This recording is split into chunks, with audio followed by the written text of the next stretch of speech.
People who've been in the rocketry business for decades, who say about you that you don't know what you don't know. Well, I suppose that's true of anyone. How can anyone know what they don't know? But when critics say you can't do this, your answer to them is, we've done it. He's done it in partnership with NASA, which has given SpaceX technical advice and a contract worth up to $1.6 billion, mostly for 12 cargo flights to the space station. But SpaceX's lack of experience bothers some NASA legends like Apollo astronauts Neil Armstrong and Gene Cernan. They've testified to Congress that the Obama administration's drive to commercialize space could compromise safety and eventually cost the taxpayers. Now is the time to overrule this administration's pledge to mediocrity. You know, there are American heroes who don't like this idea. Neil Armstrong, Gene Cernan have both testified against commercial spaceflight and the way that you're developing it, and I wonder what you think of that. I was very sad to see that, because those guys are, those guys are heroes of mine, so it's really tough. I wish they would come and visit and see the hardware that we're doing here. And I think that would change their mind. They inspired you to do this, didn't they? Yes. And to see them casting stones in your direction. It's difficult. Did you expect them to cheer you on? So they're hoping they would. What are you trying to prove to them? What I'm trying to do is to make a significant difference in spaceflight and help make spaceflight accessible to almost anyone. And I would hope for as much support in that direction as we can receive. One of the most difficult choices I have ever faced in life was in 2008. I think I had maybe $30 million left, or $30 or $40 million left in 2008. And I had two choices. I could put it all into one company, and then the other company would definitely die, or split it between the two companies. But if I split it between the two companies, then both might die. When you put your blood, sweat, and tears into creating something, or building something, it's like a child. And so it's like, which one am I going to let one starve to death? I couldn't bring myself to do it, so I split the money between the two. Fortunately, thank goodness, they both came through. What was your biggest failure, and how did that change you? Well, there's a ton of failures along the way, that's for sure. Except for, as I said, for SpaceX, the first 3 launches failed.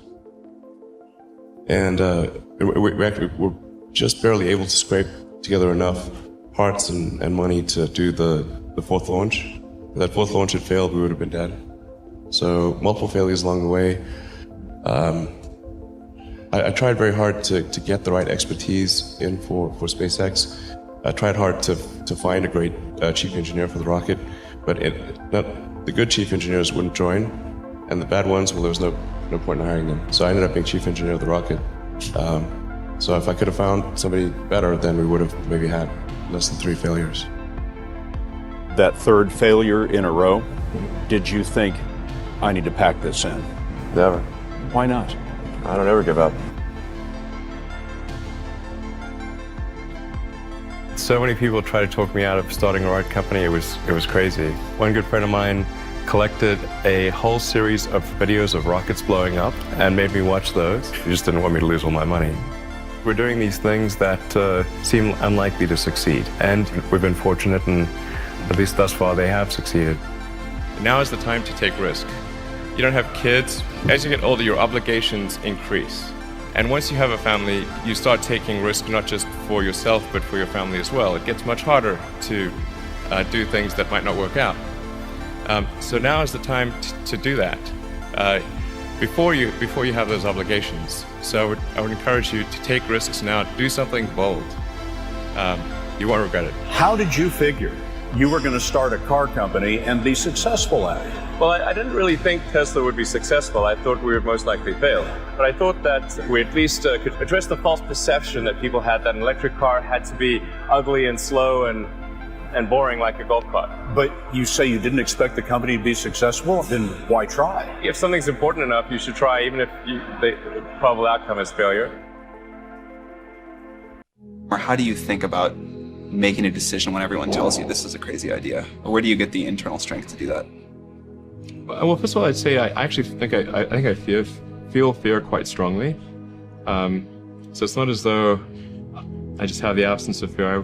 I feel it quite strongly. But there are just times when something is important enough, you believe in it enough that you do it in spite of the fear.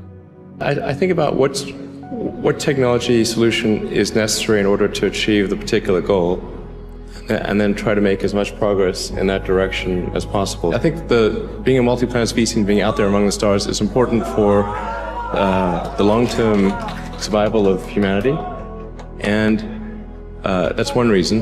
But then the part that I find personally most motivating is that it creates a sense of adventure, and it makes people excited about the future. If you consider two futures, one where we are forever confined to Earth until eventually something terrible happens, or another future where we are out there on many planets, maybe even going beyond the solar system, I think that second version is incredibly exciting and inspiring, and there need to be reasons to get up in the morning. You know, life can't just be about solving problems. Otherwise, what's the point? There's got to be things that people find inspiring and make life worth living. When my brother and I were starting our first company, instead of getting an apartment, we just rented a small office and we slept on the couch. And we showered at the YMCA, and we're so hot up we had one computer, so the website was up during the day and I was coding at night, 7 days a week, all the time. And I sort of briefly had a girlfriend in that period, and in order to be with me, she had to sleep in the office. So work hard, like every waking hour. That's the thing I would say particularly if you're starting a company.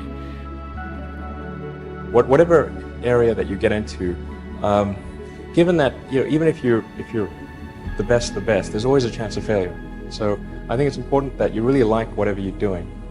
If you don't like it, life is too short. If you like what you're doing, you think about it even when you're not working. I mean, it's something that your mind is drawn to. And if you don't like it, you just really can't make it work, I think.